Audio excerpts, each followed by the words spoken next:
ভয়ঙ্কর দুর্গন্ধযুক্ত কালো একটা ড্রেস পরে আপনার সামনে এসে এমন ত্রাস সৃষ্টি করে বসবে, ওইটা দেখলে অবস্থা খারাপ।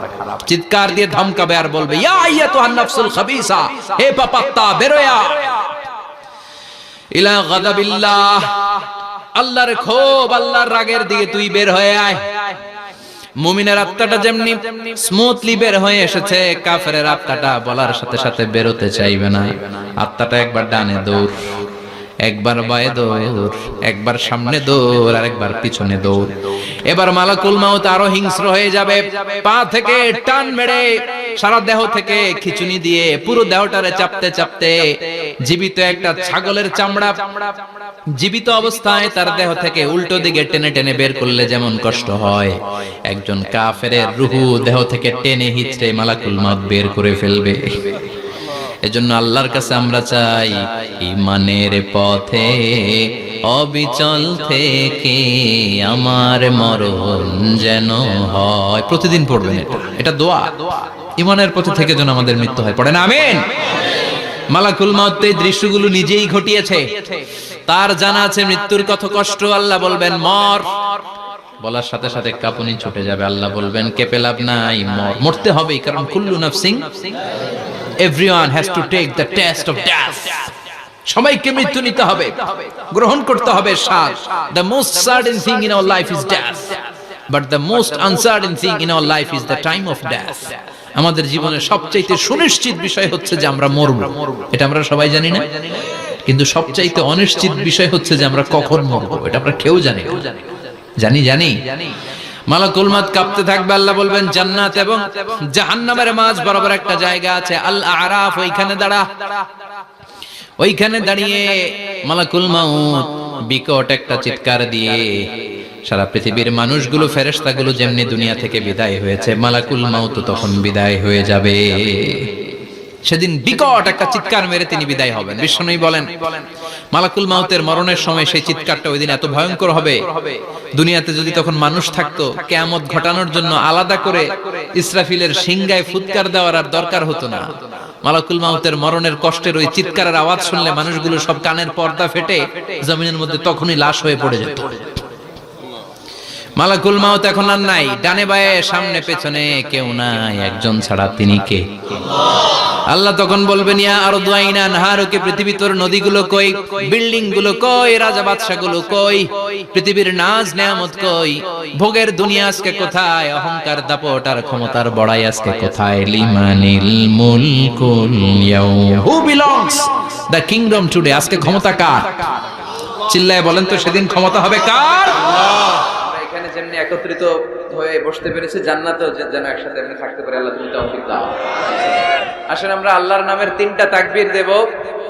রাব্বাকা ফাকাব্বির, glorify the name of your lord, তোমার রবের নামের বড়ত্বের ঘোষণা দাও। ভাগাভাগি করে দেব, কি বলেন? প্রথমে বিবাহিতরা দিবেন, তারপরে অবিবাহিতরা দিবেন, তারপরে সবাই মিলে দিবেন। কেন এরকম দেয় মিজানুর রহমান আজহারী? কেন দেয়? আপনাদেরকে একটু চাঙ্গা করে তুলবার জন্য, অন্য কোনো সিগনিফিকেন্স এখানে নাই। একটু চাঙ্গা হয়ে উঠবেন সবাই। আল্লাহর নামের তাকবীর দিলে একটা ঈমানি ঝাল চলে আসে দেখেন মধ্যে, ঠিক কি না? এই আল্লাহু আকবারটা আপনাদের কাছে যত ভালো লাগে, ইসলামের বিপক্ষের শক্তিদের কাছে তত ভয় লাগে। ওরা এটা সহ্যই করতে পারে না। আল্লাহু আকবার শুনলে ওদের থরথরানি, ধুকধুকানি বেড়ে যায়। এজন্য আমরা ইসলামের পক্ষের শক্তি যারা আছে, আমরা সবসময় একজনের নামে স্লোগান দেই, তিনি কে? তো প্রথমে যারা বিবাহিত আছেন তারা পড়বেন তাকবীর, এরপরে অবিবাহিতরা, এরপরে সবাই মিলে। শুরুতে বিবাহিতরা রেডি হন। বিবাহিত কারা কারা আসছেন দেখি তো একটু। অনেক আসছে, আলহামদুলিল্লাহ, আলহামদুলিল্লাহ, হাত নামান। অবিবাহিত কারা কারা আসছে দেখি। এই যে দুই হাত করে তুলতেছে, এরা সবসময় সংখ্যা বাড়াতে চায় আর দুই হাত করে তোলে। দেখা যাবে দেবিদ্বারের বিবাহিতদের পারফরমেন্স ভালো হয় না অবিবাহিতদের। শুরুতে বিবাহিত ভাইরা রেডি হন। আমি পড়বো লিল্লাহি তাকবীর, আপনারা পড়বেন আল্লাহু আকবার। শুরুতে বিবাহিতরা রেডি, তাকবীর পড়েন। বিবাহিতরা পড়েন লিল্লাহি তাকবীর, মাশাআল্লাহ, তাবারাকাল্লাহ। এবার অবিবাহিতদের পালা। অবিবাহিতরা কাশি দিয়ে গলা ঠিক করে নিতেছে। অবিবাহিতরা রেডি? দেখি তোমাদের পারফরমেন্স কেমন হয়। পড়ো লিল্লাহি তাকবীর। এদের পারফরমেন্স ভয়ঙ্কর, ইমানি চেতনায় উদ্বুদ্ধ। আল্লাহ এই প্রাণ ঢালা উচ্ছ্বাসগুলোকে তুমি ইসলামের খাতিরে কবুল করে নাও। এবার আমরা সবাই মিলে 3 তাকবীর, কয় তাকবীর? এক একটা তাকবীরে যাতে এই প্যান্ডেল কেঁপে ওঠে, পারা যাবে মুসলমান? পড়েন লিল্লাহি তাকবীর, লিল্লাহি তাকবীর, লিল্লাহি তাকবীর। আল্লাহ তুমি কবুল করো। আসুন আমরা সরাসরি মহাবিশ্বয় মহাগ্রন্থ আল কোরআন আল কারীম থেকে কথা শুনি। আমি আপনাদের খেদমতে আমার খুতবা শুরুতে সূরাতু আল মুলকের একটি আয়াত তেলাওয়াত করেছি। এই আয়াতের আলোকে এই সূরাটিতে আল্লাহ তাআলা আমাদেরকে কি শিখাতে চাইলেন, জানাতে চাইলেন, কি মেসেজ দিতে চাইলেন, এগুলো আমরা নেয়ার চেষ্টা করব এবং নিয়ে আমরা যেন খেয়াল রাখতে পারি মাহফিলগুলো যেন শুধু শো ডাউন আর শো অফ না হয়। যেটাই শুনি কোরআনের যেখান থেকেই শুনেন বরকত আছে না নাই? যখন কোরআন শুনবেন রহমতের বাড়িধারা নাজিল করবে কে? একটা অক্ষর তেলাওয়াত করলে 10টা নেকি দিবে কে? একটা আয়াত তেলাওয়াত করলে জান্নাতের বিল্ডিং এক এক তলা লম্বা বানায় দিবে কে? ইকরা ওয়ারতাকি ওয়ারাতিল কামা কুনতা তুরাতিলু ফিদ দুনিয়া ফাইন্না মানজিলাতাকা ফি আখিরি আয়াতিন তাকরাউহা।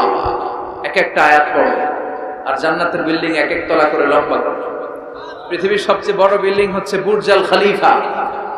এটার কত লম্বা? খুব সম্ভবত 163 তলা লম্বা। আর দুনিয়াতে যারা কোরআন পড়ে আপনারা জান্নাতে হাজির হবেন, আপনাদের বিল্ডিং গুলো হবে কয়েক কোটি তলা লম্বা। যত আয়াত পড়ছেন তত আয়াত লম্বা। সারা জীবনে যদি 2 লক্ষ আয়াত পড়া হয়ে থাকে আপনার জান্নাতের বিল্ডিং হবে 2 লক্ষ তলা। আল্লাহ বলবেন পড় আর বিল্ডিং লম্বা কর। কি রহমতের কোরআন! পড়লে সওয়াব, ধরলে সওয়াব, শুনলে সওয়াব, তেলাওয়াত করলেও সওয়াব। এজন্য এই কিতাবটার সাথে যেন আমরা সম্পর্ক বাড়াই। Attachment, how to increase the attachment with the holy Quran. কোরআনের সাথে আমাদের সম্পর্ক আমরা কিভাবে বাড়াতে পারি? প্রতিদিন তেলাওয়াত করতে হবে, আবৃত্তি করা জানতে হবে সহি শুদ্ধভাবে। মুসলমানদের অবস্থা এমন হয়েছে, বিশ্বের সবচাইতে নন্দিত এই কিতাবটা একটু তেলাওয়াত করবার সময়টুকু আমাদের হয় না। ব্যস্ত, we are leading very super busy life. খুব ব্যস্ত আমরা, কোরআন পড়ার সময় নাই। প্রতিদিন যেন একটু তেলাওয়াত করি। রাজি আছেন তো দেবিদ্বারের ভাইয়েরা? প্রতিদিন একটু একটু তেলাওয়াত করা যাবে? আরেকটা কথা সব জায়গায় আমি বলি, মাতৃভাষায় এই কোরআনটাকে আপনাদের জানতে হবে। You have to know the holy Quran, the messages of the holy Quran in your own mother tongue, in your own language. আপনার নিজ ভাষায়। আমাদের ভাষা কি? কথা বলে বাংলা। এই বাংলা ভাষায় যেন আমরা কোরআন পড়ি, কোরআন শিখি। কোরআন আল্লাহ কি জানাতে চাইলেন, কি শিখাতে চাইলেন, বাংলা ভাষায় যেন আমরা এটা শিখি, আত্মস্থ করার চেষ্টা করি। দেখবেন মসজিদুল হারামে শায়েখরা যখন নামাজ পড়ায়, শায়েখ আব্দুর রহমান সুদাইস, উনি যখন আযাবের আয়াত পড়ে উনি কাঁদে না? আবার মুসল্লিরাও পেছন থেকে কাঁদে। এর কারণ উনিও আযাবের অর্থ বোঝে, মুসল্লিরাও অর্থ বোঝে। আমাদের তারাবির নামাজ, এত মসজিদে তারাবি পড়লাম বাংলাদেশে, কোনোদিন কোন তারাবির নামাজে মুসল্লি আর ইমাম সাহেবের কাঁদতে দেখছেন? কথা কন। কেন কান্দে না? বুঝে নাই। কোন দিক দিয়ে আযাব গেল, কোন দিক দিয়ে গজব গেল, কোন দিক দিয়ে জাহান্নাম গেল, কোন দিক দিয়ে ফেরাউন আসলো, কোন দিক দিয়ে ইউসুফ জুলেখার কাহিনী গেল, একটাও বোঝা যায়? কথা বলেন। বোঝা যায়। ইমাম সাহেবও বোঝে না, আমরাও বুঝি না, কেউ বুঝে না, অর্থ বুঝি না, তাই আমাদের হৃদয়ে টাচ করে না। দেখবেন ওরা আযাবের আয়াত পড়লে কাঁদে, রহমত আর জান্নাতের আয়াত পড়লে ওদের হৃদয়টা ঠান্ডা হয়ে যায়। এজন্য সালাতে আপনি কি পড়ছেন এটা বুঝতে হবে। সালাতে আপনি কি তেলাওয়াত করতেছেন বুঝতে হবে। আজীবন পড়লেন সামি আল্লাহু লিমান হামিদা, অর্থ কি অনেকেই জানে না, আছে না নাই? এজন্য মাতৃভাষায় কোরআন জানতে হবে। কোরআন তেলাওয়াত মনোযোগ দিয়ে শুনতে হবে, কোরআন পড়তে হবে, পড়ায় দিতে হবে। আপনি কাউকে যদি সূরাতুল ফাতিহাটা শুধু শিখায় দেন, সে সারা জীবন যতবার সূরা ফাতিহা তেলাওয়াত করবে তার একটা পার্সেন্টেজ সওয়াব আপনার আমলনামায় আছে না নাই? এজন্য কোরআনের আবৃত্তি শিখা, কোরআনের অর্থ জানা মাতৃভাষায়, নিজে কোরআন পড়া, অন্যকে পড়ায় দেওয়া এবং কোরআনের আন্দোলন করা দরকার আছে না নাই? সবসময় কোরআনের পক্ষে থাকার দরকার আছে না নাই? আল্লাহ তুমি আমাদেরকে সহি সমঝ দান করো। তাই আমরা যখনই কোরআনের কথা শুনবো নিজেদেরকে পরিবর্তনের জন্য শুনবো, ঠিক কিনা? আমার আখিরাতটাকে সুন্দর করার জন্য শুনবো। আমাদের তাফসির মাহফিল গুলো হয়ে গেছে এখন শোডাউন, অনেক লোক জড়ো হইতে হবে, স্লোগান হইতে হবে, এগুলো আছে না নাই? আমাদেরকেও বেঁধে দেয় অনেক জায়গায়, হুজুর আপনার কিন্তু আজকে মাহফিল কাঁপাইতে হবে। কি বলে? কাঁপাইতে হবে। কিন্তু অনেক জায়গায় বলে হুজুর আপনার জমাইতে হবে। কি বলে? জমাইতে হবে। আবার অনেক জায়গায় বলে হুজুর আপনার কিন্তু মাহফিলটা ধরে রাখতে হবে। কি করতে হবে? তো কোথাও আমাদের কাঁপাইতে হয়, কোথাও আমাদের জমাইতে হয়, আবার কোথাও মাহফিল ধরে রাখতে হয়। কথা বুঝতে পেরেছেন? মাহফিল কাঁপানো, জমানো, ধরে রাখা এই টেন্ডেন্সি থেকে আসেন, বেরোয় আসি। We have to make a change. আপনাকে চেঞ্জ আনতে হবে, পরিবর্তন। বিশ্বনবী পৃথিবীতে এসেছেন পরিবর্তনের জন্য। তিনি কোন জায়গায় খারাপ কিছু দেখলেই পরিবর্তন করে দিতেন। এক সাহাবাকে জিজ্ঞেস করলেন কি নাম? মাসমুক। সে বলে ইসমি হাসান, আমার নাম হলো হাসান। হাসান মানে দুশ্চিন্তা। হাসান মানে, বিশ্বনবী বললেন হাসান কারো নাম হতে পারে? দুশ্চিন্তা এটা একটা নাম হইলো? বিশ্বনবী বললেন তোমার নাম আজকে থেকে হাসান নয়, আজকে থেকে তোমার নাম সাহাল। কি নাম? সাহাল মানে সহজ। সাহাল মানে? সে বলে না ইয়া রাসূলুল্লাহ, আমার বাপ চাচা নাম রাখছে হাসান, এটা আমি ছাড়ব না। বিষ্ণু বললেন না, চলে যাও। তো সে বাড়িতে চলে গেল। যাওয়ার পর থেকে এই যে দুশ্চিন্তা তার আর পিছু ছাড়ে না। তার ব্যবসায় লস, তার চাকরিতে লস, ওর পেটে ব্যথা, ওর মাথায় ব্যথা, ওর জ্বর, ওর মেয়ে কান্দে, ওর বউ দৌড়ায়, ওর পোলায় কয় আমি মরু। কষ্ট আর জ্বালা ছাড়েই না। সবাই বলে ওই যে বিশ্বনবী তোমার একটা সুন্দর নাম দিয়েছিল, আনো নাই, এর বদলা তো যাও নবীর কাছে মাফ চেয়ে নামটা চেঞ্জ করে আনো। হাসান ফিরে গেল বিশ্বনবীর কাছে, যে বলে ইয়া রাসূলুল্লাহ আমার হাসান নামের দরকার নেই, গোষ্ঠী কিলাই হাসান, আপনি কি নাম কইছিলেন ওটা কোন হবে? বিশ্বনবী বলে আমি বলছিলাম আনতা সাহাল। সাহাল মানে সহজ। সাহাল মানে? বিশ্বনবীর কাছ থেকে নাম চেঞ্জ করে সাহাল নিয়ে আসলো। সাহাল বলে যেদিন থেকে আমি নাম চেঞ্জ করেছি ওই দিন থেকে আমার জীবনের সব কাজগুলো সহজ করে দিয়েছে। কে? কি নবী ছিলেন? খালি চেঞ্জ করে দিলেন, চেঞ্জ করে দিতেন। এক নারীকে জিজ্ঞেস করলেন মাসমুকি, হোয়াটস ইউর নেম? সে বলে আমার নাম আসিয়া। আসিয়া মানে অবাধ্য। বিশ্বনবী বলেন এটা একটা নাম হইলো? তোমার নাম আজকে থেকে জামিলা। জামিলা মানে সুন্দরী, বিউটিফুল লেডি। জামিলা মানে সুন্দরী। সে নাম চেঞ্জ করে জামিলা নিয়ে নিল। সবাই বলল যেদিন থেকে বিশ্বনবী তার নাম জামিলা করেছে ওই দিন থেকে মরার আগের দিন পর্যন্ত এই মহিলার সৌন্দর্যে কোনোদিন ভাটা পড়ে না। আবার বিশ্বনবী মক্কা থেকে মদিনায় হিজরত করতে গেলেন। বিশ্বনবী বললেন মাসমু হাযিহিল আরদ, এই জমিনের নাম কি? সবাই বলল এই জমিনের নাম ইয়াসরিব। কি নাম? মদিনার আগের নাম ইয়াসরিব। ইয়াসরিব মানে to take revenge from someone, কারো থেকে প্রতিশোধ নেয়া। বিশ্বনবী বললেন আমি যেই শহরে থাকবো ওই শহরের নাম হবে প্রতিশোধ। How come? It's quite impossible, অসম্ভব। আমি রহমতের নবী, ওমা আরসালনাকা ইল্লা I have sent you as a mercy for the entire universe. ও নবী আমি আপনাকে গোটা বিশ্বের জন্য রহমত করে পাঠিয়েছি। রহমতের নবী যেই শহরে থাকবে ওই শহরের নাম প্রতিশোধের শহর না। আজকে থেকে এই শহরের নাম তওবা কিংবা তাইবা, পবিত্র শহর। পরবর্তীতে এই শহরের নাম করা হলো মদিনাতুর রাসূল, মদিনাতুন নবী। সুবহানাল্লাহ পড়েন। আবার বিশ্বনবী আরেক এলাকায় সফরে গেলেন। বললেন মাসমু হাযিহিল আরদ, এই এলাকার নাম কি? সবাই বলে গাদিরা। কি বলে? গাদিরা। গাদিরা মানে আরদুন লা শাজারা ফীহি ওয়ালা নাবাত, এমন শহর যে শহরে কোনো গাছ পালা লতা পাতা ঘাস জন্মায় না। বিশ্বনবী বললেন এটা একটা নাম রাখছো তোমরা গাদিরা। এই গাদিরা নামের কারণেই তো এলাকায় কোনো গাছপালা হয় না, ওই এলাকায় কোনো গাছ হবে না। বিশ্বনবী বললেন মিনাল ইয়াউম, আজকে থেকে এই এলাকার নাম গাদিরা নয়, আজকে থেকে এই এলাকার নাম আমি চেঞ্জ করে দিলাম গাদিরা। খাদেরা মানে সবুজ। খাদেরা মানে কি? বিশ্বনবী নাম চেঞ্জ করে দেওয়ার সাথে সাথে ওই এলাকায় ঘাস লতা পাতায় সবুজ শ্যামল হয়ে গেল। এই জন্য পরিবর্তন লাগবে। We have to make a change. পরিবর্তন লাগবে। এই লোক দেখানো মানসিকতা থেকে আমাদের বেরিয়ে আসতে হবে। মাহফিল কাঁপানো, মাহফিল জমানো, মাহফিল ধরে রাখা, এগুলার কোনোদিন বলবেন? বলবেন? সব হবে আমাদের একজনের খুশির জন্য। তিনি কে? চিল্লায় বলেন আল্লাকা সিররুন ইনদাল্লাহ বাইনাকা আনতা ওয়া বাইনাল্লাহ, আল্লাকা সাদাকাতুন তাখফা لا يعلمها إلا الله هل لك سر عند الله بينك أنت وبين الله هل لك صدقات تخفى لا يعلمها إلا الله سبحان الله هل لك سر عند الله তোমার আর তোমার আল্লাহর মধ্যে এমন কোন গোপন বিষয় আছে নাকি যেটা আল্লাহ ছাড়া কেউ জানে না? তোমার জীবনে এমন কোন গোপন দান আছে নাকি যেটা আল্লাহ ছাড়া কেউ দেখেনি? আমরা এখন দেখায় দেখায় দান করতে চাই, আছে না নাই? অমুক সমাজপতি শিল্পপতি 2 লক্ষ টাকা বলেন মারহাবা, আছে না নাই? লোক দেখানো, এটা মিজানের পাল্লায় উঠালে কোনো ওজন হবে না। গোপনে 1 টাকা দিয়েছেন, এটারে উহুদ পাহাড়ের সমান ওজন করে আমলনামায় তুলে দিবে কে?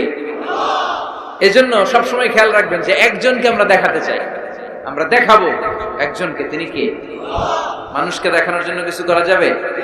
আল্লাহুম্মা রযুকনা ইখলাস, আল্লাহ তুমি আমাদের ইখলাস বাড়ায় দাও। আর জোরে পড়েন আমিন। আমরা আজকে সূরাতুল মুলক থেকে কথা শুনবো। মুলক সূরার নাম কি? এই সূরার অনেক ফজিলত আছে। এই সূরা রাত্রিবেলা যারা তেলাওয়াত করবে তাদের কবরের আযাব হবে না। কবরের কথা শুনলে ভয় লাগে না? একদিন মাটির ভেতরে হবে ঘরে মন আমার, কেন বাঁধো দালান ঘর, প্রাণ পাখি উড়ে যাবে পিঞ্জর ছেড়ে, ধরা ধামে সবই রবে তুমি যাবে চলে, বন্ধু বান্ধব যত মাতা পিতা দ্বারা সুত সবই হবে তোমার পরে মন আমার, কেন বান্ধ দালান ঘর, ঠিক কিনা? চলে যেতে হবে, কেউ থাকতে পারবে না। কিন্তু এই জিনিসটা আমাদের স্মরণেই আসে না। এত ব্যস্ততা, এত মায়া জাল, এত মায়ার জালে আমরা আটকে আছি। এত ব্যস্ত লাইফ, সকালবেলা অফিস, বিকেল বেলায় অমুক কাজ, তারপরে অমুক কাজ, একটার পর একটা কাজ চলতেই থাকে।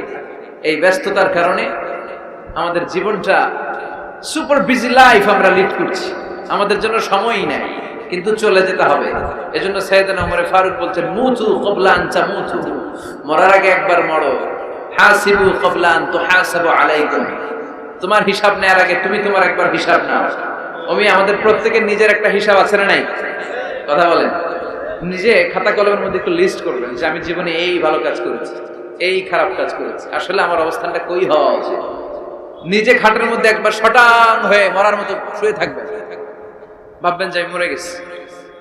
ভাবেন না কি হবে? ছেলেমেয়েরা কান্না করবে, আত্মীয় স্বজন কান্না করবে, মাইকে অ্যানাউন্সমেন্ট হবে, অমুক এলাকার অমুক ভাই আমাদের মাঝে দুনিয়ায় না। বিশাল দেবিদ্বারের ময়দানে আপনার জানাজা হবে, খাটিয়াতে করে নিয়ে যাওয়া হবে। শুয়ে শুয়ে ভাববেন, আগে থেকে খুদে রাখা কবরে আপনাকে ফেলে বাঁশ দিয়ে উপরে মাটি চাপা দিয়ে চলে আসবে। অন্ধকার, শুধু অন্ধকার। এই অন্ধকার যেন শেষ হতে চায় না। This is the nature of life. এই তো জীবন। কথা বলেন ঠিক কিনা? এগুলো ভাবার দরকার আছে না নাই? বিষ্ণু বললেন এই সূরাটা এমন সূরা, মানিআতুন মিন আযাবিল কবর। এই সূরা মুলক যারা তেলাওয়াত করবে তাদের কবরে কোনো আযাব হবে।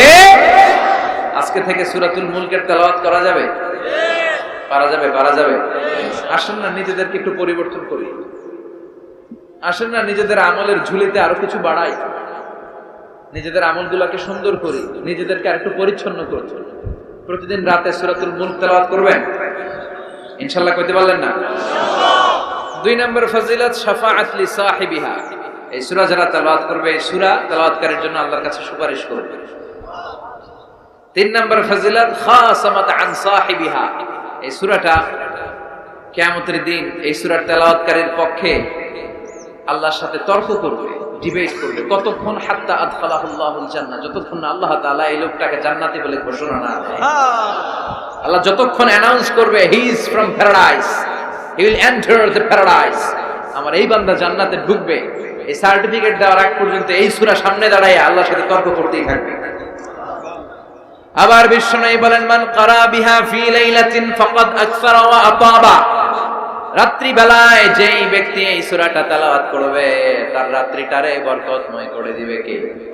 এজন্য বিশ্বনবী বলতেন, আমি চাই আমার প্রতিটা উম্মতের হৃদয়ে এই সূরাটা গাঁথা থাক। আমার নবী চাইতেন আমাদের অন্তরে যেন এই সূরাটা মুখস্থ থাকে। আমরা চাই না? 30টা মাত্র আয়াত। কয় আয়াত? সবাই বলেন কয় আয়াত? প্রতিদিন এক আয়াত মুখস্থ করলে আমাদের পুরো সূরাটা মুখস্থ করতে লাগবে কয়দিন? 30 দিন। এক মাসের চেষ্টায় সূরাটা মুখস্থ করা যাবে না? দেবিদ্দারের ভাইরা করা যাবে? আওয়াজ করে পড়েন ইনশাআল্লাহ। এই সূরার মাহাত্ম্য হচ্ছে এই সূরা আপনার দৃষ্টিভঙ্গিকে চেঞ্জ করবে, আপনার চিন্তার জগতে আন্দোলন তৈরি করবে, আপনার চোখকে খুলে দিবে, আপনার ঘুমন্ত বিবেককে জাগিয়ে দিবে। বিশেষ করে যারা স্রষ্টা নিয়ে সন্দেহে থাকে তাদের জন্য এটার ভিতরে ডোজ আছে, মেডিসিন আছে। ইয়াং ছেলে পেলে অনেকে আমাদের প্রশ্ন করে, হুজুর আল্লাহর নিয়ে অনেক প্রশ্ন জাগে, স্রষ্টার অস্তিত্ব নিয়ে, আখেরাত নিয়ে, কবরের জীবন নিয়ে আমাদের প্রশ্নের অভাব নাই, কারণ নাস্তিক্যবাদের ছড়াছড়ি আশেপাশে আছে না নাই? ইয়াং যারা আছে তোমাদেরকে একটা বই পড়ার সাজেস্ট আজকে আমি করে যাই। বইটার নাম অনেকে জানে, প্যারাডক্সিক্যাল সাজিদ। কি নাম? লেখক হচ্ছে আরিফ আজাদ। লেখক কে? আরিফ আজাদ। বইটার নাম প্যারাডক্সিক্যাল সাজিদ। গত 21শে বই মেলায় এটা দ্য বেস্ট সেলার হয়েছিল, এজন্য নাস্তিকদের মাথা গরম। কথা বলেন। এই বছর সে আরেকটা বের করছে, প্যারাডক্সিক্যাল সাজিদ 2। এটা গতকাল থেকে বই মেলায় পাওয়া যাচ্ছে, 21শে বই মেলায়। এই প্যারাডক্সিক্যাল সাজিদ 1, প্যারাডক্সিক্যাল সাজিদ 2 প্রতিটা যুবকের সাথে সাথে রাখার দরকার।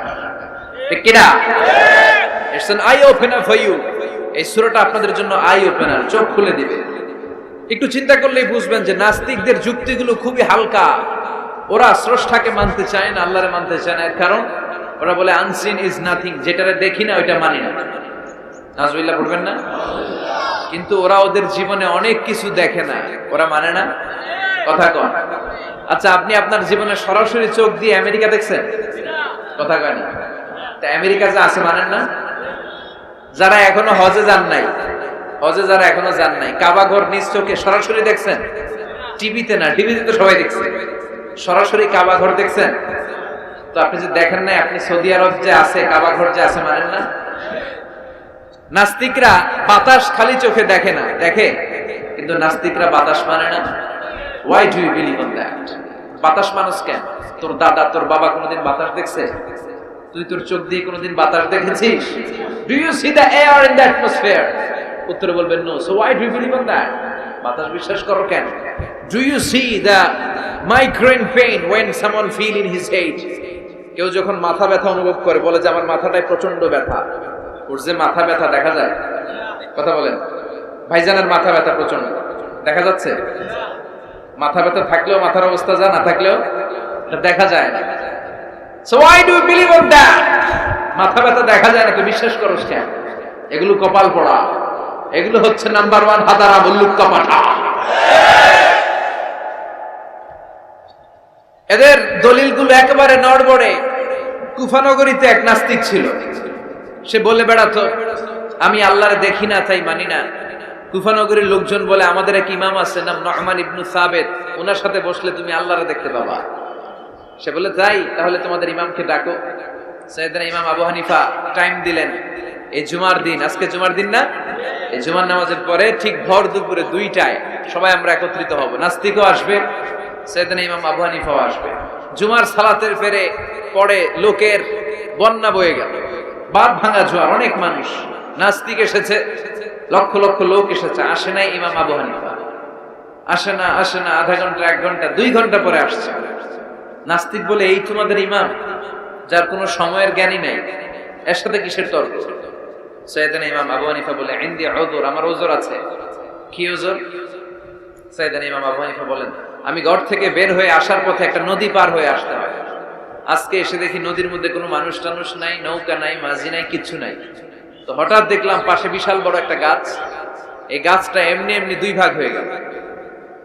হঠাৎ গাছ থেকে এমনি এমনি লম্বা তক্তা হয়ে গেল, এমনি এমনি তক্তাগুলো জোড়া লেগে নৌকা হয়ে গেল। আর নৌকা আমার সামনে আসলো, মাঝি ছাড়া, লগি বৈঠা ছাড়া। আমি নৌকায় যেয়ে বসলাম, নৌকাটা আমার নিয়ে টান দিয়ে সাঁ করে ওপার নিয়ে গেল। তো এই যে এই কাজগুলো আর প্রসেসিং গুলো হতে আমার 2 ঘন্টা সময় লেগেছে। নাস্তিক কয় তবে ইমাম গাঞ্জা খাইছে, মাথার তার ছিঁড়া গেছে, নাহলে কোনো সুস্থ মানুষ এই কথা বলতে পারে? এমনি এমনি নাকি গাছ ভেঙে তক্তা হয়, এমনি এমনি নাকি তক্তা লেগে নৌকা হয়, এমনি এমনি নাকি মাঝি ছাড়া নৌকা চলে। সাইয়েদনা ইমাম আবু হানিফা বললেন, এই তো আপনি লাইনে চলে আসছেন, আপনারে বোঝানো এখন আমার খুব সহজ হবে। এমনি এমনি গাছ কাটে না করাত ছাড়া, এমনি এমনি তক্তা জোড়া লাগে না, নৌকা হয় না মিস্ত্রি ছাড়া, এমনি এমনি নৌকা চড়ে না মাঝি ছাড়া। তাহলে এত বিশাল বড় আকাশটা কেমন করে এমনি এমনি হলো? জমিনটা কেমন করে এমনি এমনি হলো? সাগর, মহাসাগর, পাহাড়, মরুভূমি কেমন করে এমনি এমনি হলো? এগুলোর একজন স্রষ্টা আছে না নাই? নাস্তিক কয়, তাই তো, আসলেই তো আমি হাদারাম, আসলেই তো আমি উল্লুক্কা পাঠা, এইভাবে তো আমি কখনো ভেবে দেখি নাই, এইভাবে তো কখনো চিন্তা করি নাই। ও ইমাম, তুমি আমার ঘুমন্ত বিবেককে জাগিয়ে দিয়েছো, তুমি আমার চোখের সামনের পর্দাটা উঠিয়ে দিয়েছো, তুমি আমার দৃষ্টিভঙ্গিকে পরিবর্তন করে দিয়েছো। ও ইমাম, তুমি আমার চোখ খুলেছো, তুমি আমাকে হক চিনতে সাহায্য করেছো। আর দেরি করতে চাই না, আমারে পড়িয়ে দাও লা ইলাহা ইল্লাল্লাহু মুহাম্মাদুর রাসূলুল্লাহ। কালিমা পড়ে মুসলমান হয়ে গেছে। আল্লাহু আকবার পড়ে। এমনি নাস্তিকদের জন্য এই সূরার ভিতরে আল্লাহ তাআলা অনেক দিকদর্শন রেখেছেন, জীবন দর্শন রেখেছেন। আল্লাহ বুঝাতে চান যে গোলাম, আমারে চেনার জন্য, আমারে দেখার জন্য তোর ডক্টরেট ডিগ্রি লাগবে না, তোর ব্যাচেলর ডিগ্রি, মাস্টার্স ডিগ্রি লাগবে না। তুই আমার সৃষ্টির দিকে একটু নজর করে তাকা, একটু ঠান্ডা মাথায় চিন্তা করে দেখ, একটু সাগরের দিকে তাকা, একটু নদীর দিকে তাকা, একটু পাহাড়ের দিকে তাকা। তাকালেই তুই বুঝবি সামওয়ান ইজ কন্ট্রোলিং এভরিথিং। একজন এমডি আছে, ম্যানেজিং ডাইরেক্টর, মহা ব্যবস্থাপক, যিনি গোটা বিশ্বের সব ব্যবস্থাপনার আঞ্জাম দিচ্ছেন। চিল্লায় বলেন ঠিক কিনা? আল্লাহ বলে, তুই সাগরের দিকে তাকা, পাহাড়ের দিকে তাকা, নদীর দিকে তাকা। সাগরের দিকে তাকালে আমি আল্লাহরে খুঁজে পাবি। ঝর্ণার দিকে তাকা, ঝর্ণার মধ্যে আল্লাহর নিদর্শন আছে না নাই? ঝর্ণা ঝর্ণা ঝর্ণা রে, বলনা বলনা বলনা রে, কার বিরহে পাগল পড়া তুই, কার মিলনে ফুল ফসলে ভরা রে তোর দুকুল বই, কার মিলনে ফুল ফসলে ভরা রে তোর দুকুল বই। ঝর্ণা ঝর্ণা ঝর্ণা রে, বলনা বলনা বলনা রে, কার বিরহে পাগল পড়া তুই। সুবহানাল্লাহ পড়েন। ঝর্ণা দেখছেন কোনদিন? হড়ে হড়ে দেখছেন? সিলেটে মাধবকুণ্ড জলপ্রপাত, আর কোথায়? সীতাকুণ্ড, আর কোথায়? রাঙ্গামাটি, আর শ্রীমঙ্গল। ঝর্ণা আছে না? এই ঝর্ণার দিকে তাকাবেন, ঝর্ণার ঝরঝর শব্দের আওয়াজগুলো বুঝার চেষ্টা করবেন। দেখবেন ঝর্ণা আপনাকে বলে দিবে যে আমার স্রষ্টা কে। আল্লাহর সৃষ্টির দিকে তাকালে আল্লাহরে পাওয়ার সুযোগ আছে না নাই?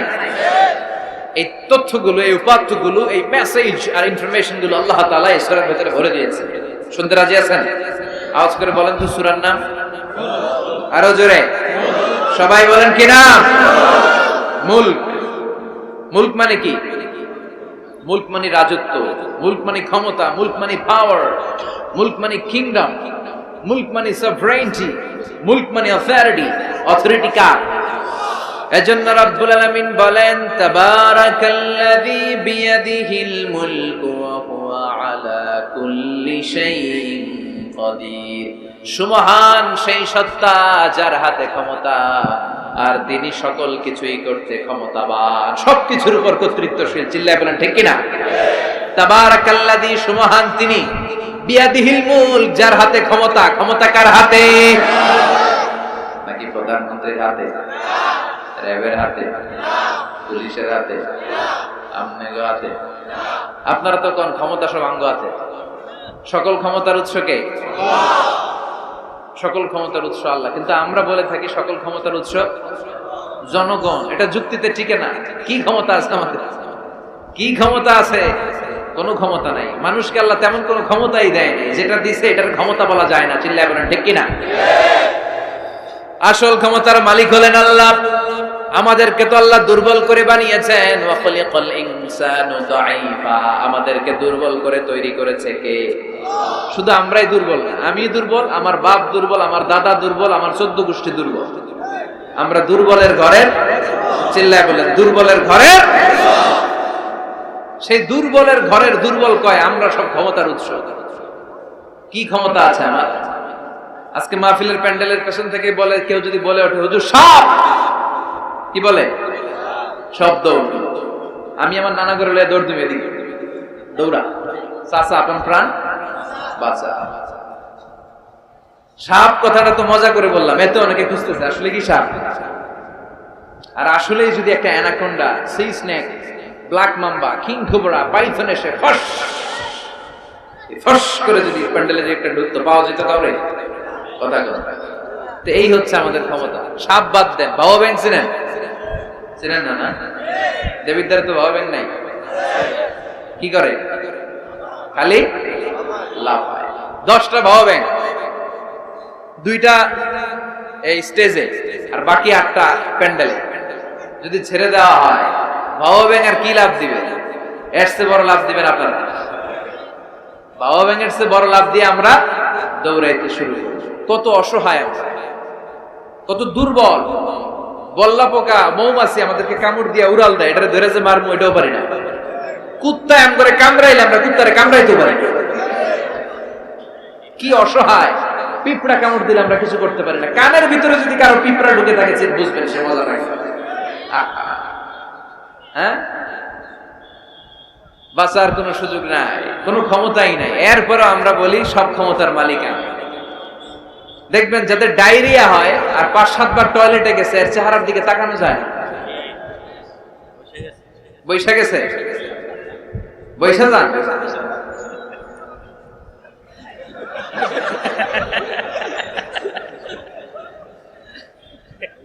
তো এই হইল আমাদের অবস্থা। 5-6 বার টয়লেটে গেলে আর ওর দইরা দাঁড় করানো যায় না। টাইম মরে যাইও, আরে সবাই মাফ করে দেন, আই আর হাইতেন না, আমি পারবো না, আমার মাফ করে দেন। পারবি না কেন? তুই না ক্ষমতার উৎস। কথা কন। আসলে আমাদের কোনো ক্ষমতা নাই, আমরা দুর্বল। আসল ক্ষমতার মালিক একজন, চিল্লায় বলতে হবে তিনি কে। আমরা যে কত দুর্বল। ন্যাচারাল ক্যালামিটি অর ডিজাস্টার যখন হয়, প্রাকৃতিক দুর্যোগ, তখন নিজের অবস্থা খেয়াল করবেন। বন্যার সময় মানুষের কি অবস্থা হয়, ঠিক কিনা? ভূমিকম্পের সময় কি অবস্থাটা হয় আমাদের? রাত 3টার দিকে যদি ভূমিকম্প হয়, দৌড়, লুঙ্গি বইরা দৌড়, লুঙ্গি ছাড়াও দৌড়, আগে জান বাঁচা। পাগল হয়ে যায়। বাচ্চাটারে কোলে নিয়ে দৌড়াবো, না স্ত্রীকে ঘুম থেকে জাগাবো, না ভাড়াটিয়াদেরকে উঠাবো, না নিজেই ছাদের উপর থেকে লাফ দেবো। ত্রাস, ভয়, ভূমিকম্প, সবাই দৌড়। দেখবেন ভূমিকম্প হইলে বাড়িওয়ালাও দৌড়, ভাড়াটিয়াও দৌড়। নাকি ভাড়াটিয়ারা দৌড়ায়, বাড়িওয়ালারা দৌড়ায় না? কথা কন। ডোনাল্ড ট্রাম্প যে বিল্ডিং এ থাকে, ওইটাতে ভূমিকম্প হইলে ডোনাল্ড ট্রাম্প তো দৌড়াবে না? না, ডোনাল্ড ট্রাম্পও দৌড়াবে। আমি কিছু টেলিভিশনের লাইভ প্রোগ্রাম দেখেছি, ওখানে উপস্থাপক আর অতিথিরা ক্যামেরা ট্যামেরা মেকআপ টেকআপ নিয়ে বসছে। একটু পরে শুরু হয়েছে ভূমিকম্প, মাইক থুইয়া দিয়া উপস্থাপক দৌড়। তো যেহেতু মেকআপ টেকআপ একেবারে ক্যামেরা ট্যামেরা সব সেটিং, অতিথিরা ওঠে না। একটু পরে আবার নাড়াচাড়া, এবার অতিথিও দৌড়। বাঁচার জন্য সব দৌড়। এই হচ্ছে আমাদের ক্ষমতার দৌড়া। এরপরও আমরা বলি আমরা নাকি ক্ষমতার উৎস। তুফান হলে, এইখানে একটা তুফান হলে 70 কিলোমিটার বেগের জাস্ট বাতাসটাকে যদি আল্লাহ এর তীব্রতা যদি বাড়িয়ে দেয়, সব দৌড়াবো। কথা কন। আল বাহরু জুনদুম মিন জুনুদিল্লাহ, আর রিহু জুনদুম মিন জুনুদিল্লাহ। বাতাস আল্লাহর সৈনিক, আগুন আল্লাহর সৈনিক, তুফান আল্লাহর সৈনিক। চিল্লা এখন ঠিক কিনা? 2004 সালের সুনামির কথা ভুলে গেছেন?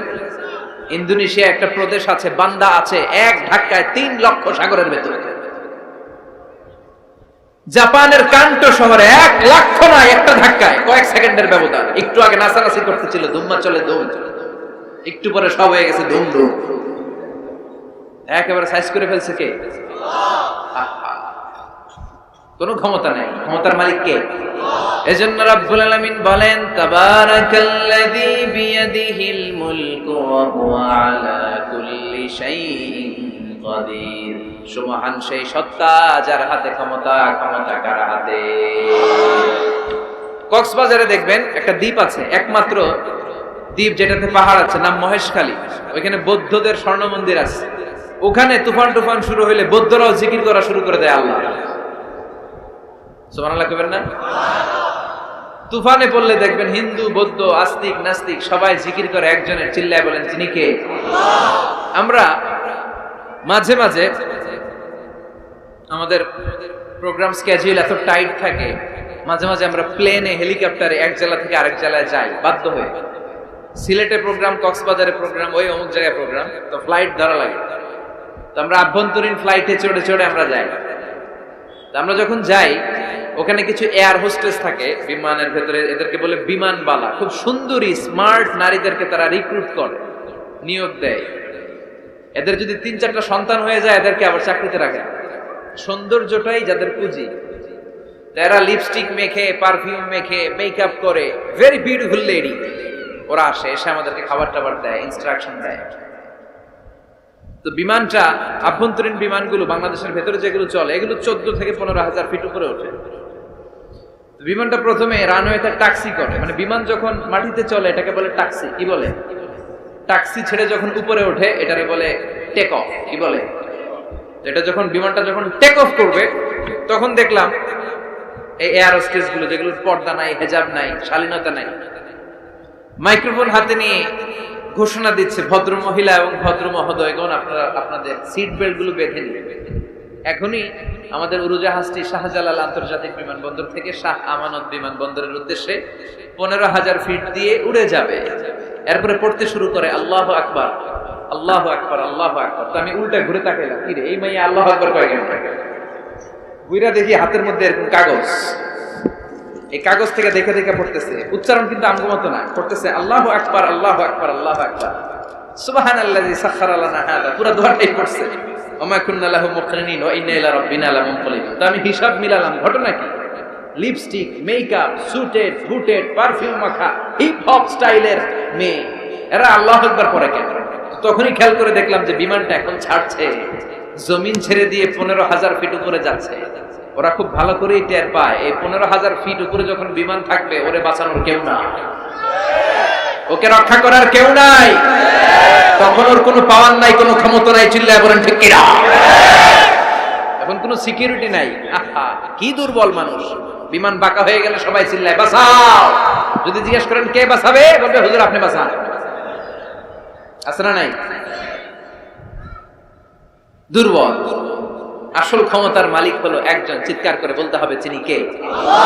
এজন্য রাব্বুল আলামিন বলেন তাবারাকাল্লাযী বিয়াদিহিল মুলকু ওয়া হুয়া আলা কুল্লি শাইইন কাদির। সুবহান সেই সত্তা যার হাতে ক্ষমতা। ক্ষমতা কার হাতে?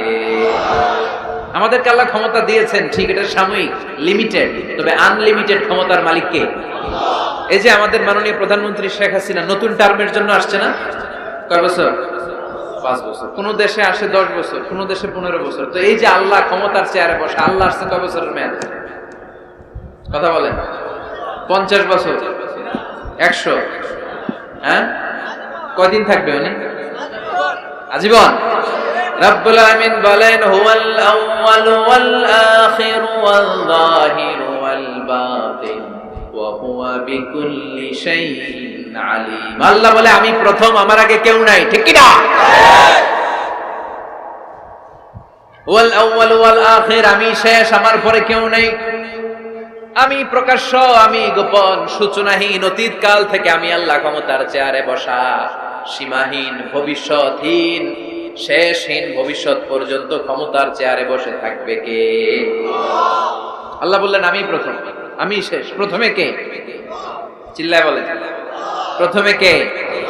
শেষে কে?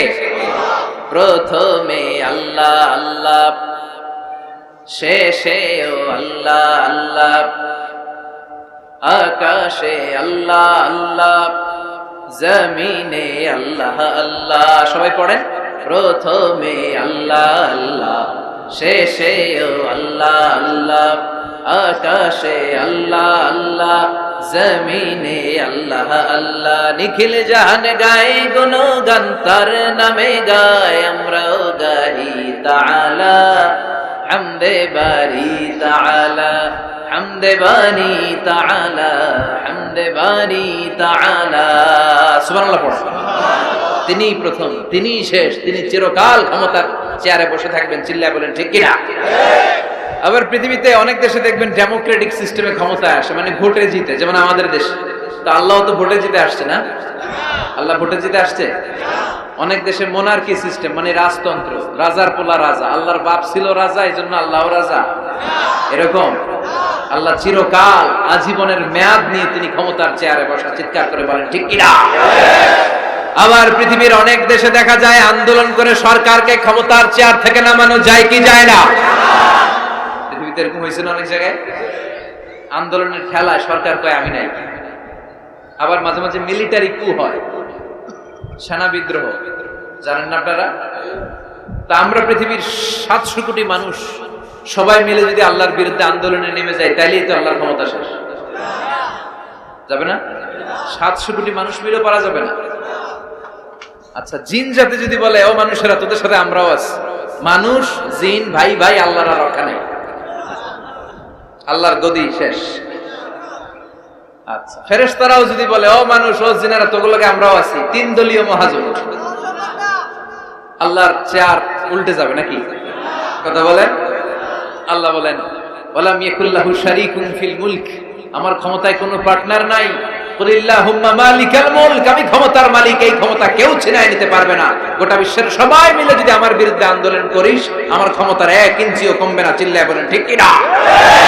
সে আল্লাহ বললেন তাবারাকাল্লাযী বিয়াদিহিল মুলকু ওয়া হুয়া আলা কুল্লি শাইইন কাদির। সুমহান সেই সত্তা যার হাতে ক্ষমতা, ক্ষমতা কার হাতে? ওয়া হুয়া আলা কুল্লি শাইইন কাদির, তিনি সব বিষয়ে ক্ষমতাবান। ফাআলুল লিমা ইউরিদ, যা চান তিনি তাই করতে পারেন। তিনি কে? তিনি পাহাড়কে দরিয়া করতে পারেন, দরিয়াকে পাহাড় করতে পারেন, ধনীরে গরিব বানাতে পারেন, গরিবরে ধনী বানাতে পারেন, সম্মানিতকে অপমানিত করতে পারেন, অপমানিতকে সম্মানিত করতে পারেন। চিৎকার করে বলেন ঠিক কি না? তিনিই ক্ষমতার মালিক। সকল ক্ষমতার উৎস হচ্ছেন তিনি, সকল ক্ষমতার উৎস আমরা জনগণ। আর কোনদিন বলবেন? দেবিদ্বারের ভাইরা, তাহলে চিল্লায় বলেন তো সকল ক্ষমতার উৎস কে? আল্লাহ সকল ক্ষমতার উৎস। এর কিছু দূর পরে আল্লাহ বলেন ওয়ালাকাদ যায়্যানাস সামাআদ দুনিয়া বিমাসাবিহা ওয়া জাআলনাহা রুজুমান লিশ-শায়াতিন, আমি প্রথম আকাশের মহাশূন্যটাকে আলো দিয়ে, তারা দিয়ে সুশোভিত করেছি। আবার এই তারা দিয়ে আমি জিনদেরকে আঘাত আর প্রহারের ব্যবস্থাও করেছি। সুবহানাল্লাহ পড়েন। অনেক লম্বা কথা, আমি সংক্ষেপে মেসেজগুলো আপনাদের কাছে পৌঁছে দিই। আল্লাহ বলেন আমি প্রথম আকাশের মহাশূন্যটাকে তারা দিয়ে সাজিয়েছি। I have beautified the closer sky with light, candle and stars. মাথা উপরের দিকে তুললে আমরা যেটা দেখি এটা কি? আসলে এটা আকাশ না, এটা মহাশূন্য। এটা কি? আকাশ অনেক উপরে, আমরা খালি চোখে যা দেখি এটা প্রথম আকাশের মহাশূন্য। এই প্রথম আকাশের মহাশূন্যের অনেক উপরে প্রথম আকাশ, তারপরে দ্বিতীয় আকাশের মহাশূন্য, তারপরে দ্বিতীয় আকাশ, তারপরে তৃতীয় আকাশের মহাশূন্য, তারপরে তৃতীয় আকাশ। একটার চেয়ে আরেকটা বড়। সুবহানাল্লাহ পড়েন। কত বড়? আপনার এই হাতের আংটিটা, সাহারা মরুভূমির নাম শুনছেন? পৃথিবীর সবচেয়ে ছোট মরুভূমি, তাই না? তাইলে বড়। এই বিশাল সাহারা মরুভূমিতে যদি আপনার এই হাতের আংটিটা আপনি ছুঁড়ে ফেলে দেন, এই সাহারা মরুভূমির তুলনায় আপনার আংটি যত ছোট, আল্লাহর দ্বিতীয় আকাশের তুলনায় আল্লাহর প্রথম আকাশটা ঠিক তত ছোট। একটার চেয়ে একটা বড়, একটার চেয়ে একটা বড়। আর আমরা মনে করি কত বিশাল জায়গা নিয়ে আমরা বসে আছি। এই যে দেবিদ্বার প্রপারের আজকের এই প্যান্ডেলের এই পরিবেশটা অনেক বড় মনে হচ্ছে না তাকালে? পুরো দেবিদ্বারের তুলনায় এই প্যান্ডেলটা কত ছোট, কল্পনা করা যায়? দেবিদ্বার হচ্ছে কুমিল্লার 16টা থানার একটা, তাই না? থানা। কুমিল্লা হচ্ছে বাংলাদেশের 64 জেলার একটা। এরকম 64টা জেলা মিলে আমাদের সুজলা সুফলা শস্য শ্যামলা ডিজিটাল বাংলাদেশ। এই বাংলাদেশ হচ্ছে পৃথিবীর সবচাইতে বড় দেশ। কি বড় না? কত ছোট জানেন? মানচিত্রের মধ্যে বাংলাদেশ এটা লেখার জায়গা পাওয়া যায়। বাংলা BANG পরে ইন্ডিয়ার উপরে, মাঝখানে LA, পরে বাংলাদেশের উপরে আবার DESH পরে আবার ইন্ডিয়ার উপরে। বাংলাদেশ কথাটা লেখার জায়গাও বাংলাদেশের উপরে নাই। এই 25 গুণ বড়। Canada, United states of America প্রায় 100 গুণ বড়। রাশিয়া নামে একটা দেশ আছে প্রায় কয়েকশো গুণ বড়। এরকম 200টা দেশ মিলে আমাদের এই পৃথিবী। এই 200টা দেশ মিলে পৃথিবীর মাত্র 30 ভাগ, বাকি 70 ভাগ হচ্ছে শুধু পানি। সুবহানাল্লাহ কইবেন না? তাহলে পুরো পৃথিবীর তুলনায় দেবিদ্বারের এই প্যান্ডেলটা কত ছোট, কত ক্ষুদ্র আমি, কত তুচ্ছ আমি, কত নগণ্য আমি, চিন্তা করতে পারেন? আচ্ছা, এত বড় মনে হইলো এই পৃথিবীটা, এই পৃথিবীটাকে এত বড় মনে হচ্ছে আমাদের, কিন্তু এই যে দ্বীপ প্রহরের জলজলে সূর্যটা দেখা যায়, এই সূর্যটা এই বিশাল পৃথিবীর চেয়ে 13 লক্ষ গুণ বড়। 9,30,00,000 মাইল দূরে 8 মিনিট 18 সেকেন্ড সময় নিয়ে আলোটা আসে। তাহলে এতক্ষণকার আলোচনা পর্যন্ত মনে হচ্ছে সূর্যই মনে হয় অনেক বড়। সূর্য হচ্ছে একটা স্টার তারা। সূর্যের পরে পৃথিবীর সবচেয়ে কাছের তারার নাম প্রক্সিমা সেন্ট্রাই, তারপরে একটা আলফা সেন্ট্রাই এ, আলফা সেন্ট্রাই বি, যেতে যেতে ইটা ক্যারিনা, ব্যাটেল জিউস, এরকম অনেকগুলো আছে, আপনারা গুগল করলে পাবেন এগুলো। এই যে ব্যাটেল জিউস তারা, যে সূর্য পৃথিবীর চেয়ে 13 লক্ষ গুণ বড়, ওই ব্যাটেল জিউস তারাটা আবার সূর্যের চেয়ে 33 কোটি গুণ বড়। তাহলে এতক্ষণ পর্যন্ত বোঝা যাচ্ছে ব্যাটেল জিউসই মনে হয় বড় না। ব্যাটেল জিউস এত ক্ষুদ্র তারা, এটার কোনো নাম নিশানাই নাই অন্য তারকার সামনে। চিল্লায় কোন আল্লাহু আকবার। এরকম লক্ষ লক্ষ অযুত লক্ষ নিযুত crore million billion trillion zillion billion অট্রিলিয়ন তারা নিয়ে আমাদের গ্যালাক্সি গঠিত। আমাদের এই গ্যালাক্সির নাম মিল্কি ওয়ে। কি নাম? আমাদের গ্যালাক্সির পরে সবচেয়ে কাছের গ্যালাক্সির নাম অ্যান্ড্রোমেডা।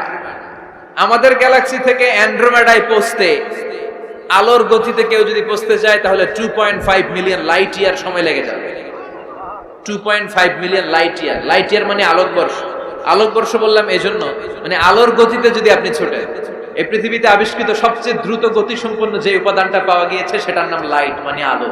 সেটা কি? এই আলো 1 সেকেন্ডে ছুটে 1,86,000 মাইল বেগে।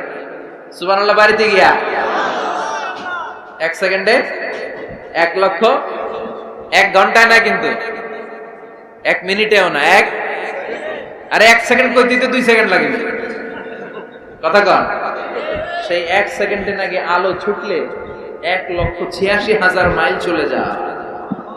তো আলোর গতিতে গতি সম্পন্ন কোন রকেট, যেই রকেট আলোর গতিতে ছুটবে, এরকম কোন রকেট যদি আপনারা বানাতে পারেন, তাহলে আমাদের গ্যালাক্সি থেকে, আমাদের মিল্কি ওয়ে থেকে আমাদের সবচেয়ে কাছের গ্যালাক্সি অ্যান্ড্রোমেডাতে পৌঁছতে আপনার 25 লক্ষ বছর লেগে যাবে। চিল্লায় পড়েন না আল্লাহু আকবার। এই প্রথম আকাশের মহাশূন্যটাকে এরকম তারা দিয়ে সুশোভিত করে দিয়েছে কে? রাতের বেলা তারার মেলা যদি আপনি তাকান অবাক হবেন। এখন তো তারার সৌন্দর্য দেখা যায় না লাইটিং ফাইটিং এর কারণে। আগে যখন গ্রামে আসতাম দেখতাম কি সুন্দর তারা, সুন্দর সুন্দর তারা আছে। সবচেয়ে উজ্জ্বল একটা তারা আছে, এটার নাম ধ্রুব তারা। কি তারা? ধ্রুব তারা। একটা আছে শুকতারা। 60টা তারার একটা চ্যানেল আছে, এটার বলে সপ্তর্ষি মণ্ডল। অনেকে রাতের তারাটা চিনে না। আগের নাবিকরা আকাশের তারা দেখে পথ চলত। সুবহানাল্লাহ পড়েন। এই তারকারাজি দিয়ে প্রথম আকাশের মহাশূন্যটাকে সাজিয়ে দিয়েছে কে? এরপরে সূরার প্রথম রুকুর শেষে আল্লাহ বললেন, ওয়াসিররু কাওলাকুম আও জাহারু বিহি ইন্নাহু আলিমুম বিযাতিস সুদূর আলা ইয়ালামু মান খালাকা হুয়াল লাতীফুল খাবীর। আল্লাহ বলেন, তুমি গোপনে কিছু বলো কিংবা প্রকাশ্যে বলো, তুমি যাই বলো না কেন, কথাগুলো শুনে কে? আপনি আওয়াজ করে, এই যে আওয়াজ করে আমরা কথা বলতেছি, শুনে কে? আওয়াজ বন্ধ করে মনে মনে ভাবতেছি, ওইটা মনে আল্লাহ শুনে না। কথা বলেন।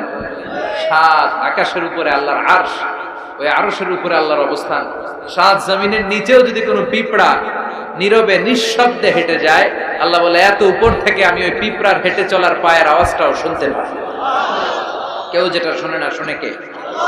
এরপরে আল্লাহ বললেন, হুয়াল্লাযী জাআলা লাকুমুল আরদা যালুলান ফামশু ফি মানাকিবিহা ওয়া কুলু মির রিজকি ওয়া ইলাইহিন নুশুর।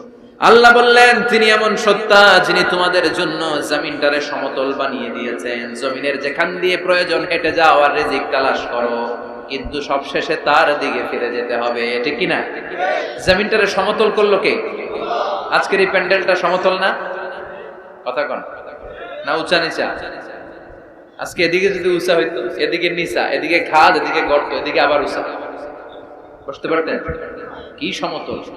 বিমান থেকে নিচের দিকে তাকালে এটা ভালো টের পাওয়া যায়। মনে হয় সবুজ কার্পেটিং করা, এটা একটা কার্পেট, এটা একটা কার্পেট, কার্পেট কার্পেট, পুরো বাংলাদেশটা মনে হয় যেন আল্লাহ তাআলা সবুজ কার্পেট দিয়ে ডেকোরেশন করে রেখেছে।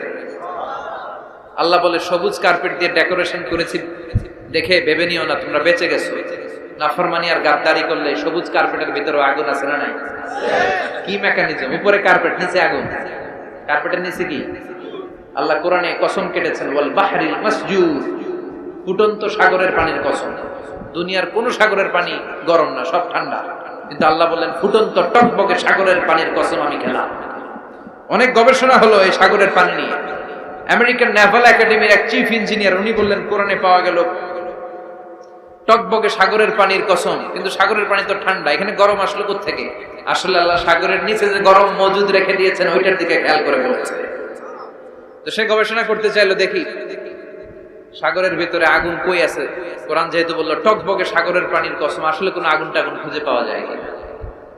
সে সাগরের ভেতরে পাইপ ঢুকাতে শুরু করলো, জোড়া লাগিয়ে লাগিয়ে গবেষণা। তো পাইপ যেতে যেতে অনেক সাগরের গভীরতা শেষে তলা পাওয়া গেল। তলার ভেতরে সে ড্রিল করে পাইপ ঢুকাতে লাগলো। সে পেয়ে গেল মাটির স্তর, এরপরে পাললিক শিলার স্তর। পৃথিবীর ভিতরে কিন্তু অনেকগুলো স্তর আছে জানেন? এই যে পানিগুলো আমরা নষ্ট করি, এই পানি কিন্তু খাই, আমাদের পেশাবই আমরা খাই।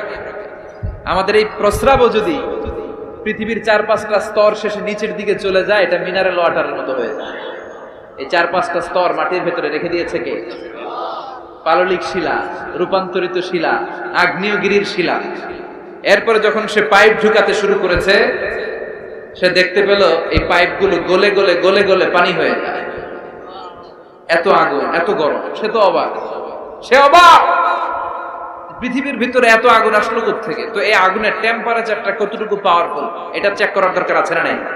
সে বলল, I need fire proof pipe, bring from America. America থেকে ফায়ার প্রুফের পাইপ আনো, পরীক্ষা চালায় দিই। ফায়ার প্রুফের পাইপ আনা হলো, এবার ফায়ার প্রুফের পাইপ ঢুকাইতে শুরু করছে।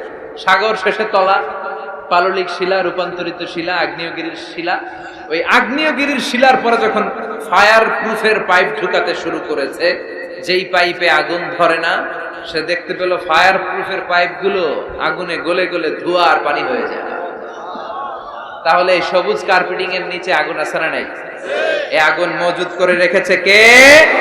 সে আল্লাহ বললেন, আমিনতুম মান ফিস সামাই আন ইয়াখসিফা বিকুমুল আরদা ফাইযা হিয়া তামুর।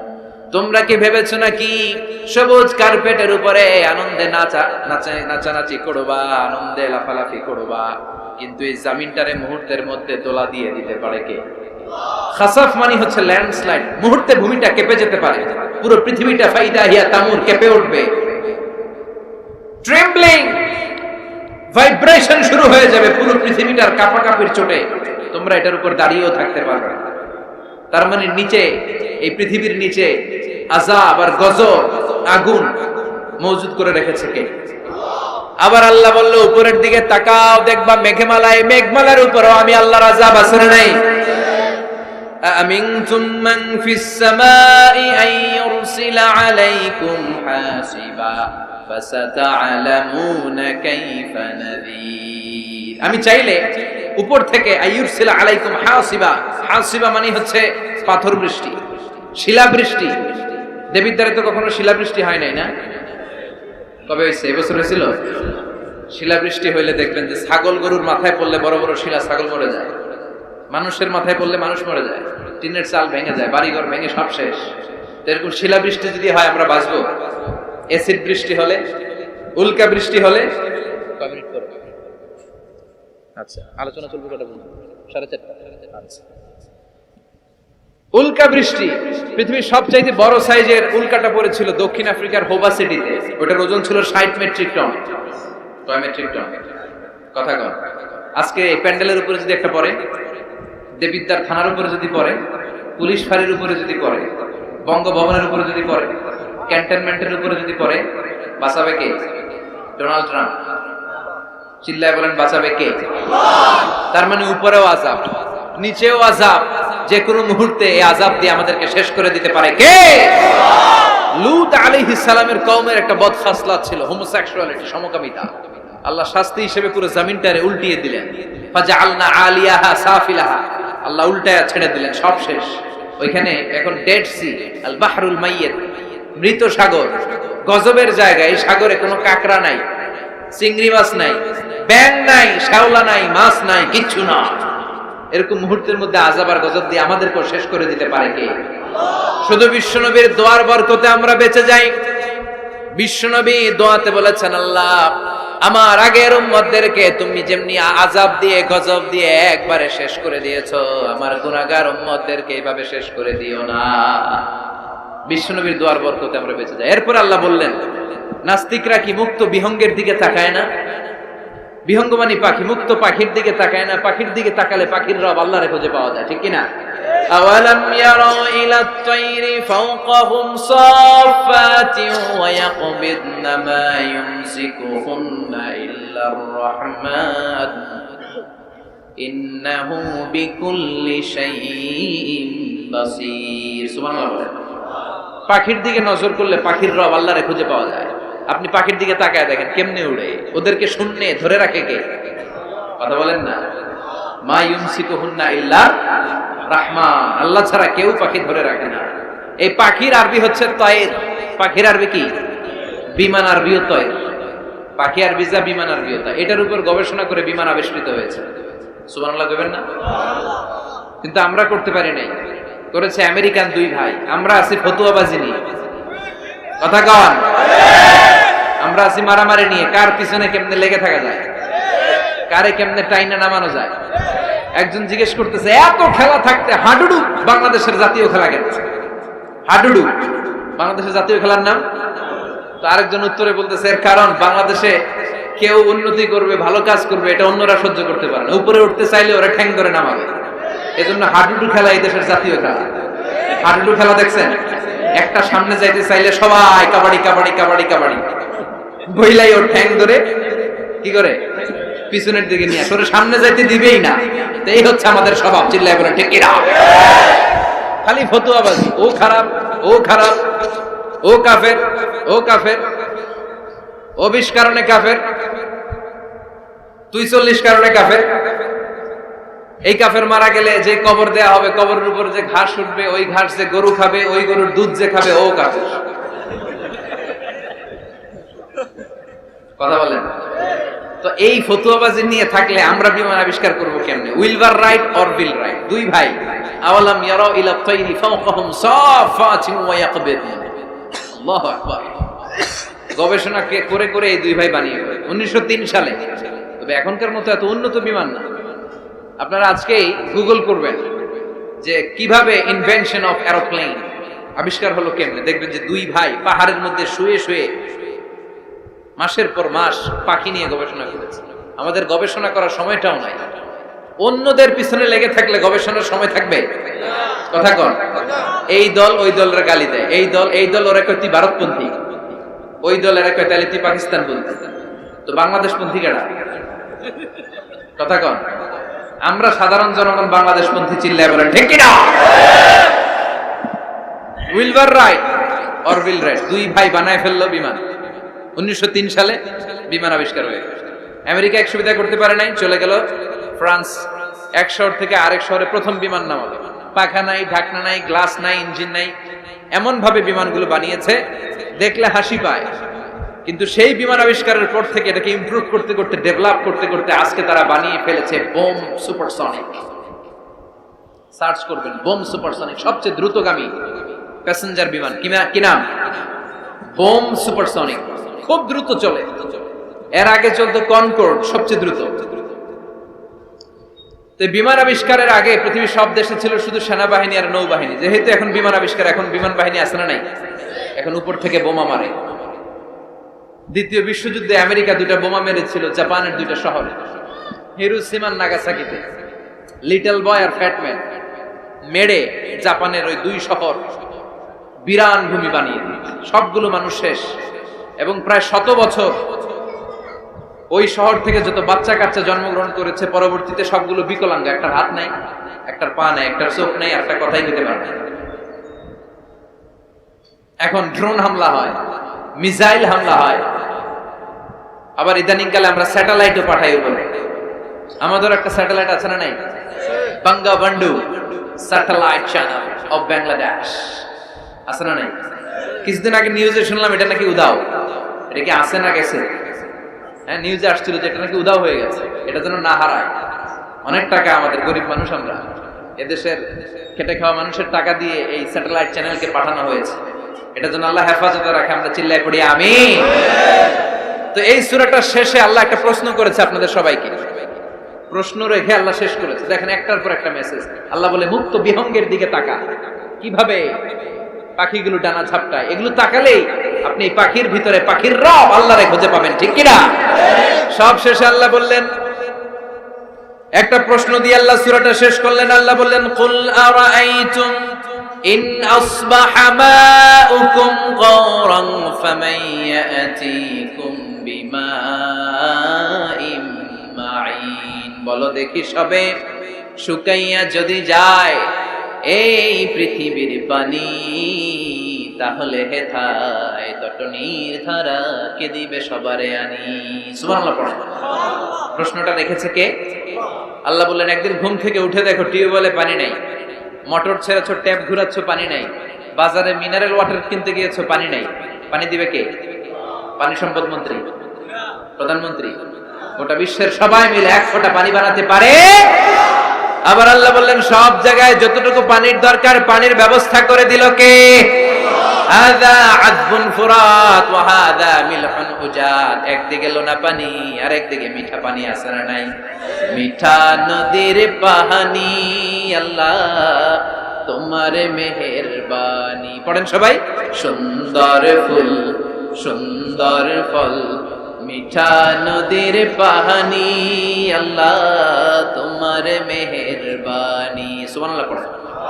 আবার দেখেন একই সাগর, এই দিকের পানির এক কালার, ওই দিকের পানির আরেক কালার, মিশানো। এই দৃশ্যটা আপনারা নিজ চোখে দেখছেন নাকি? কই দেখছেন? কই মোবাইলে? আর বেটা মোবাইলে তো সবাই দেখছে, চোখে সরাসরি দেখছেন? পদ্মা নদীতে দেখা যায়। কোথায় আছে? চাঁদপুরের মোহনাতে, মোহনাতে দেখা যায়। আমি মিশরের নীল নদ আর ভূমধ্য সাগর দেখছি, মিলে না। মারাজাল বাহরাইনি ইয়ালতাকিয়ানি বাইনাহুমা বারযাখুন লা ইয়াবগিয়ান ফাবিআইয়ি আলাই রাব্বিকুমা তুকাযযিবান। দুই দিক থেকে দুই ধরনের পানি বয়ে যায়, মাঝখানে অদৃশ্য ব্যারিকেড দিয়ে দিয়েছে কে? এই পানির ডেনসিটি হাই, এটার ডেনসিটি কম, এটা টেম্পারেচার হাই, এটা টেম্পারেচার কম, এটা লোনা, এটা মিঠা, এজন্য একটার সাথে আরেকটা মিশে না। এই পানির স্রষ্টাকে। পানি চাইবো কার কাছে? এই পানির অপর নাম যেমনি জীবন, আবার বেশি পানি হয়ে গেলে মরণ। কথা কন। সাইয়েদনা নূহ আলাইহিস সালামের কওমকে বেশি পানি দিয়ে, মানে বন্যা দিয়ে শেষ করে দিয়েছে কে? এজন্য নিচে আযাব, উপরে আযাব, চারিদিকে আযাব, চারিদিকে জুনদুম মিন জুনুদিল্লাহ, আল্লাহর সৈনিকেরা অপেক্ষা করছে। গাদ্দারি নাফরমানির মাত্রা যদি বেড়ে যায়, মুহূর্তেই সব ধূলিসাৎ করে দিতে পারে কে? এজন্য ক্ষমতার মালিক আমরা, জীবনে বলা যাবে? চিল্লায় বলেন তো, ক্ষমতার মালিক কে? চাইতে হবে কার কাছে? বাঁচানোর মালিক কে? হেফাজতের মালিক কে? সুস্থ রাখার মালিক কে?